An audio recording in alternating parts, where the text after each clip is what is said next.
super easy to kill. I'm not gonna lie. I think this boss was designed intentionally so that he would be your first dungeon boss. That I think it was really just implemented in the game so you get the feel of a boss fight. And he is quite easy to kill. We killed him the first time that we ran through this. Keep in mind, we were organized, we were all in TeamSpeak, but even then, not knowing anything about the dungeon, and having actually one of our guys with level 9 gear, yeah, level 9 gear, he was level 20, he was trying to heal me, it was very easy. The one thing I have to say is that if you actually have never faced this boss, if you have your DPS positioners on the side, you as the tank will be right in front of it, well, whoever your tank is, and he's just going to take all the damage. He's super easy to kill. He has a few fancy moves. He has a charge, which I have noticed is not actually always on the person causing the most aggro. His charge is kind of random, can kind of like face plant into a healer or face plant into a DPS and just really just ignore you. But most of the time he has his eyes set on to you. He also has another ability you should be aware of. It's like a big like circle where the telegraph is like slots, and it's like one slot and another slot and another slot, and it's kind of like a big rock formation coming out of the ground where you do have to dodge. It does not do a lot of damage. I think I got 2k damage and I'm a tank, so it's not like an insta kill, but it does do a lot of damage. Should be enough for your shields to handle. So going on to our clip. So we'll start at the very beginning, and we'll just make this bigger. We got our sound off. You can hear my lovely voice. Here we are just getting set up, and we are outside. So the Slave Master. Now the Slave Master, I actually had a hard time. I know us DVS had a hard time with him. We actually did die over and over and over and over to him, and that was just because we couldn't understand this one phase. It's kind of like, oh boy, what do you do? What's to happen? And then boom, oh wow, okay, now we know for the second time. The phase I'm talking about is actually the next, like it's right after this. You will see it, and I'm gonna pause the video and just talk about it. It's gonna be super quick. But the one thing I do want to say is that this formation you see right here. Yes, I did pause that this time. This is not an accident. I'm the tank, and I'm right here. The tank should always be in front of the boss, usually. The healer should usually be around the tank, off the side, behind them, depending on how the tank reacts or what type of telegraphs he puts out. And then you should have your DPS on the backside. That way there's little to low chance of them getting hit, unless if they're like a melee and they get caught in AoE. That is the best formation that you can have for dungeons. And it's probably the most standard. So right here you see all these orb looking guys, their constructs, they're going out, and their job is to spread out and blow up. And they cover the whole map. So what do you want to do? You want to burst the one closest to the door down, and pray you kill it before it explodes. And you can see there, because we killed it, there's a big pocket we could stand in, and we weren't affected by the other constructs. And the constructs do about 7 to 8k to a tank, so he's insta-killing a Spellslinger or an Esper. So going on to this, rinse and repeat. You tank, say hello, and voila, a totem pole. Yeah, you're tethered to it, and there is a max range that you can go out. But as you can see here, he's doing this very large AoE. And when he's doing this AoE, it comes up into waves, like sectors. Like it completes damage, it completes damage. And as you can see, I am positioned to the very far back. And for a good reason, because this wave won't reach to you at the very far back. But what he's doing at the same time, he is putting down like a circle telegraph that goes right on top of you. And he does it to like one person at a time. So if he does have this coming and it's reaching you, and as you can see it reaches to this point, and you have this circle telegraph as you can see over here, you can actually stand in between here and miss it if you're all the way back here, just by a hair. Or At this point, you can roll forward and just get on the other side. It's very easy to dodge. It's having it happen to you the first time. You are going to freeze up, but that's like with any game. If you see something that you're not used to, it really sucks. As you can see there, I just dodge right over it like I was talking to about before. And then you just rinse and repeat, get some thread up, tank that boss, and then, boom. Now he does this periodically at this stage in the fights. He will do this massive AoE, and the best thing to do is wait for the outer circle connect to the the inner circle to connect to the outer circle, dodge right through it, and then voila, you have passed it. You do gotta get used to the timing, but after a while, it's almost like you don't even notice it's there. Now, this is another phase. Now, with this phase, it's very easy. Little constructs come out, you'll kill them. And the one thing that you'll notice that should pop up on the screen here, it's going to say target beacon on a certain player name. And what that means, right here, tracking beacon being attached to Super DVS, is that they're going to be doing damage to whoever's been targeted. And as you can see on the shield, it's little to significant damage, but if not unchecked, will kill you. That's why I say that by not unchecked, I mean if you don't notice that you're being targeted and you're up here doing DPS with the other guys, you're taking tons of damage, so it's better just to go far back out and let the stalkers and the DPS to just motorboat. Just completely obliterate these guys. It's not that hard. I did die to it a few times, but basically once you get targeted, just go to the very back and you'll be fine. He comes out again. I believe there's another phase after this. I don't quite remember. But this particular point is just near the very end. I don't think he does anything special. Yes, he does. The one thing is that he has these small constructs that come out, and this does change up from time to time. Because I've had it where these things repeatedly come out. I believe this time it only came twice. I've had times where it came out like 3 to 4 to 5 times. And all they do is they go into one area, they charge up, and then you do a massive AoE. That's basically just designed in the game to split you up. It's to split up the whole group. And this way you can keep on having them come out and blow up. And then once you kill him, everything else disappears. You don't have to worry. So usually I see around 10k health. Just everybody jump on top of him, and you don't have to worry about the other mobs, even if they're halfway through, because they're not going to die. So that was the second boss, and there's a few mobs here I will go over because I didn't show them. I wasn't able to show them off, so I'm going to show them off right now. Where are you? There you are. Okay, here we go. So for this, you have your Veroth Gladiator and the Kel'Volreth Slave. And all you're doing is, you as a tank, you sit right in front of them, you get threat on all of them, you sit there, DPS, start doing their thing. The Esper, or whatever healer you prefer, starts healing the tank, and it's your standard tank and spank.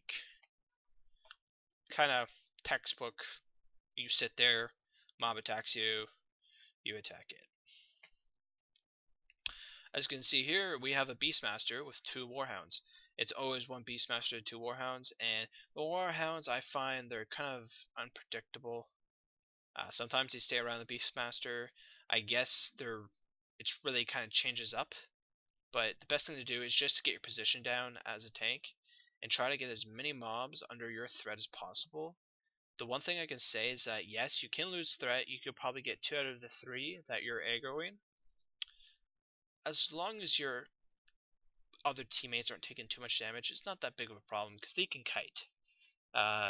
If you're not like set up as a tank, you can easily kite.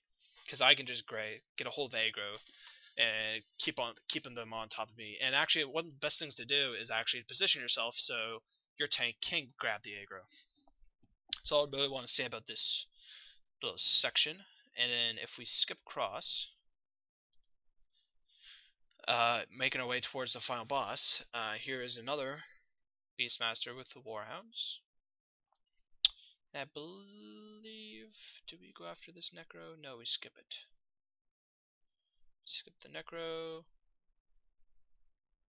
And... we die to that. Here we go.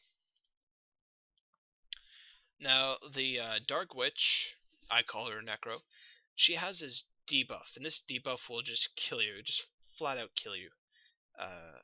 I don't know the specifics of it, I just know it does a lot of damage. It might even amplify damage, but you can see everybody else is really just taking a lot of damage right now. And the most important thing about this debuff is that you want people running Cleanse. Now, I've noticed, I don't know if it's bugged or it's designed that it's on a proc system, but the cleanse doesn't usually always work, so it's better to have people with multiple cleanses to equip them during this part, because you will be facing the Dark Witches. And all they really have to do is just cleanse, and then boom, you're good. Actually, we die to this. Yes, we do. Well, anyway, just skip over. You beat it then. Another Beastmaster. And once you start getting to this level of the dungeon, you'll be having these 85,000k mobs right over here. You can call them mini bosses, you can call them mobs, it don't really matter.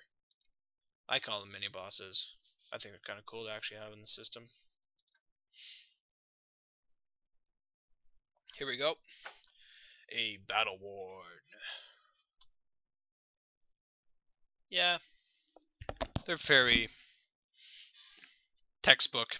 Sit there, take damage, allow everybody else to do DPS. Not really the most exciting part of the dungeon. Actually, you know what? I find the smaller mobs, like the group of mobs, actually are more dangerous than the bigger mobs, except for that Dark Witch. It's kind of funny actually, because having multiple mobs and trying to control them all and having them perfectly placed is a lot more difficult than just having one big guy you can just DPS down. I'm not saying they're super easy, I'm just saying it's a lot easier. Alright, so we face another Dark Witch. Gotta know, cleanse. Doesn't always work. I don't know why. I think it's on a proc system.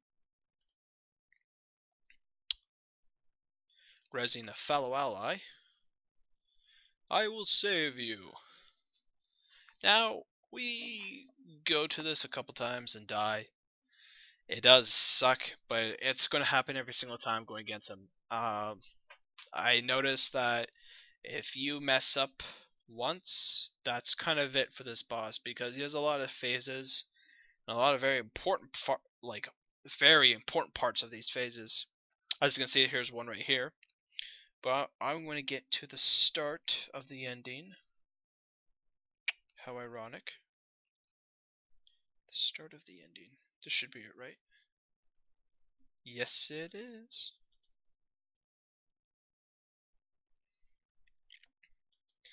Skip back here. Alright. We're almost there.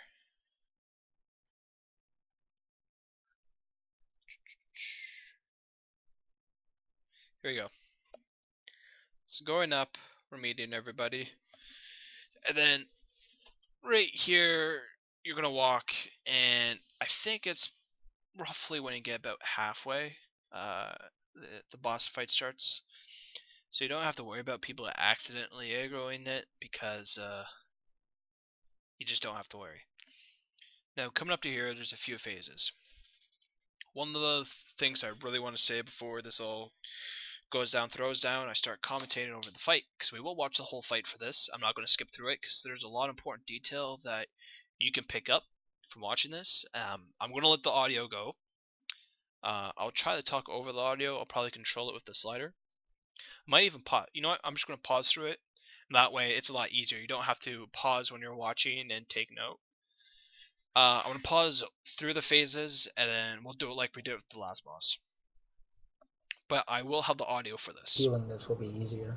No, we need the DPS. No, I've one healed it 100 times. It's Bodo's just got to get the tanking down. No big deal. This is just a hard boss to do. Or does Super need to get the healing down? He throws a lot of telegraphs, and if you don't miss one of them, it'll kill you instantly. Alright. Guys, if we don't lose, we win. Basically what I'm trying to say. Let's do this. Do you think I'll have to stand up during this first phase? The air becomes charged with exile. Let's see. Oh, here's Prestige. He's gonna get a little cocky. He's gonna be like, look at me, I can like... do the moonwalk. I can do the moonwalk. He's going in and out of these telegraphs. Oh, will I get hit by this one? Nope. Oh, no, you're not gonna get hit. Just take a nap. You don't even have to move. Wow, dude. So yeah, what you saw there is that you have the big Forge Master. He's hidden on his anvil. A lot of fire starts falling down from the skies. Thing from Testament, basically. And all you really have to do is just walk out of it. It's very easy. You'll see the whole telegraph on the bottom. Unless you're hardcore and you turn all telegraphs off, then thumbs up. I guess that's how you like to play it. But it's very easy at this part. Then what happens is that he'll stop hitting his anvil, and he'll be like, oh, I see there's some people over here. I should attack them. And then all you have to do is say, come on, and let's fight. The one very important thing I want to say, though, before we proceed, is that you'll see him charging up, and it will show right here. He's going to charge up, and it's going to be a bigger circle, and you'll know because this circle will be bigger than the smaller circles. And he has this like fire geyser. This thing does a lot of damage. I mean, it does a crap ton of damage. You'll see it later into the fight, kinda. Yeah. It almost kills me. Like from full shields, full health to maybe 1,000 health, maybe 1,500 health. This is the thing that will turn the boss fights, so you always have to keep a mind of it. The tank will always be in front of him. He usually lands it down where the tank is, so if you are a DPS or a healer, you're okay. But there are moves, there are phases that this will happen and it will pop up randomly around you that you do have to keep aware of, but you'll see that in the future phases. I believe it's phase 4 or phase 5, depending on what you want to count as a phase.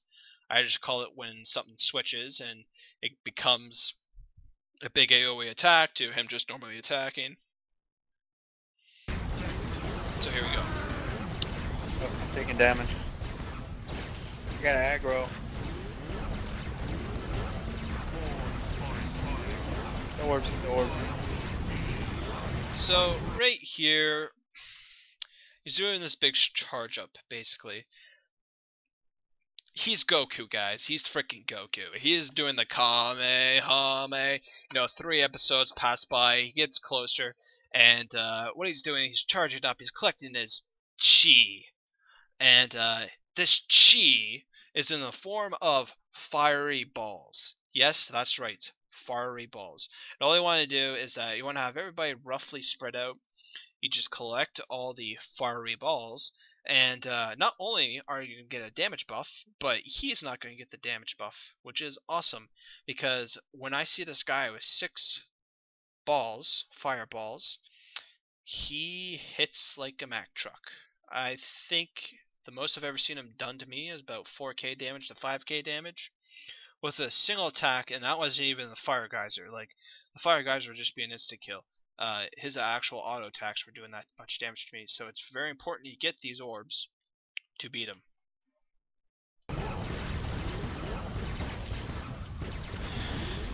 Got one.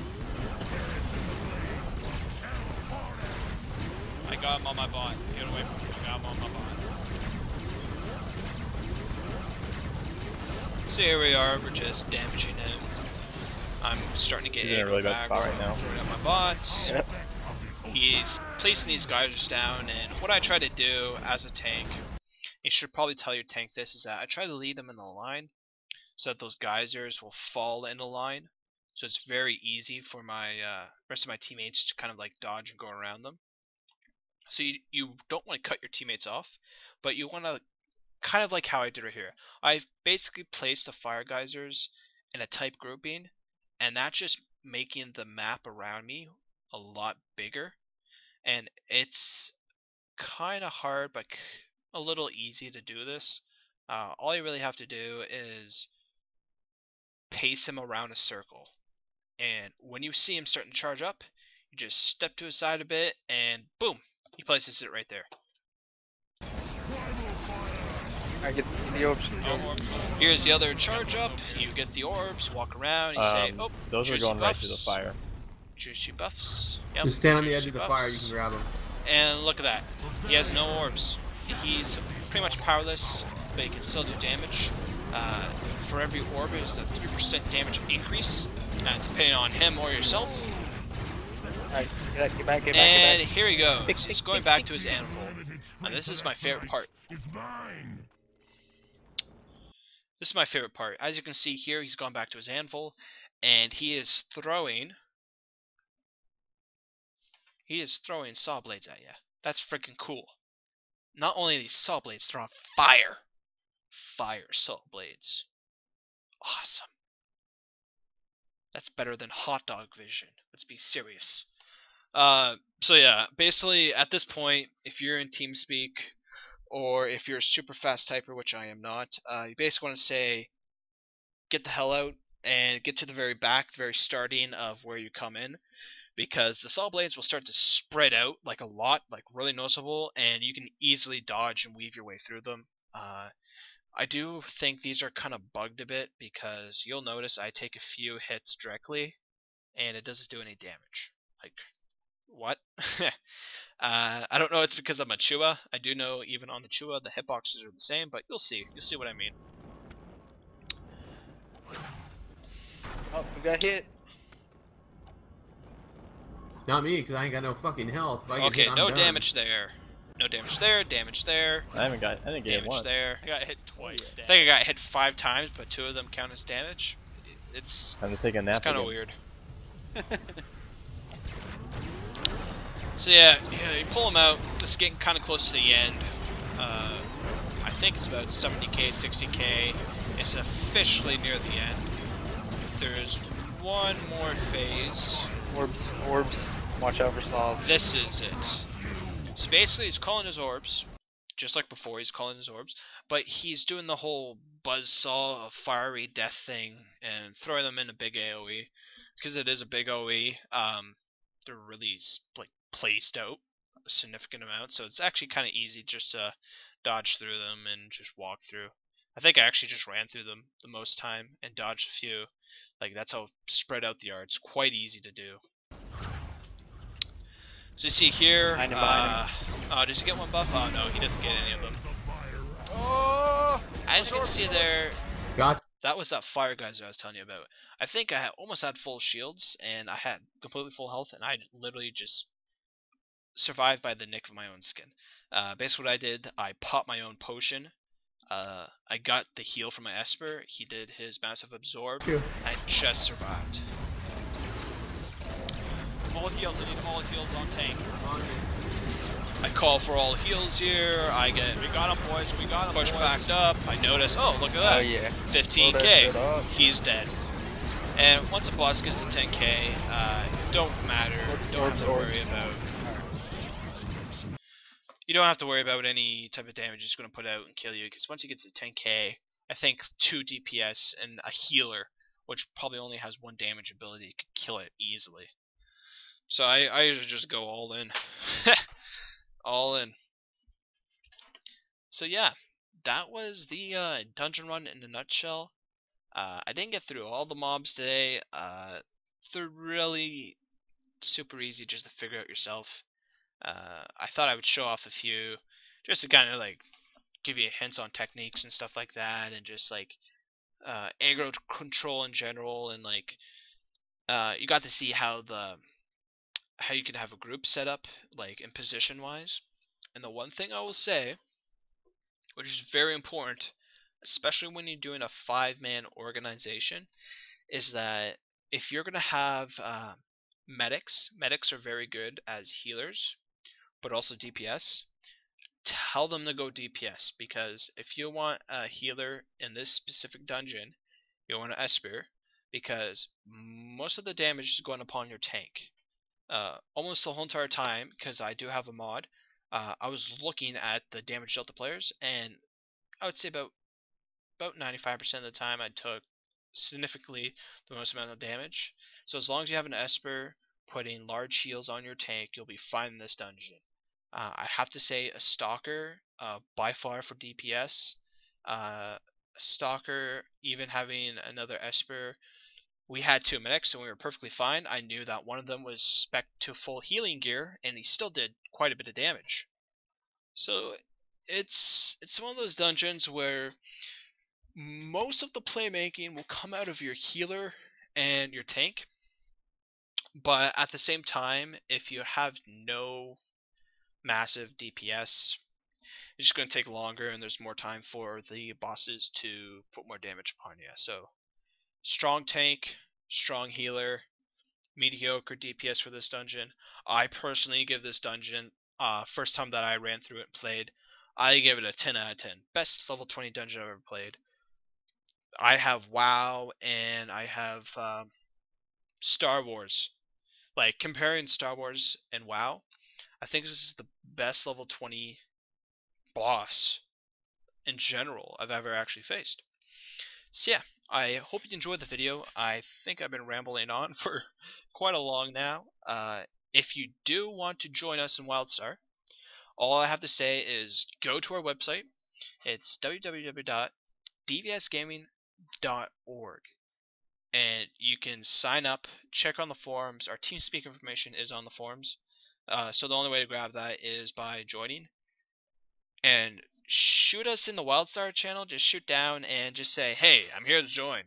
And pop on. We are on the Pergo server, the PvP one. It's the only PvP one.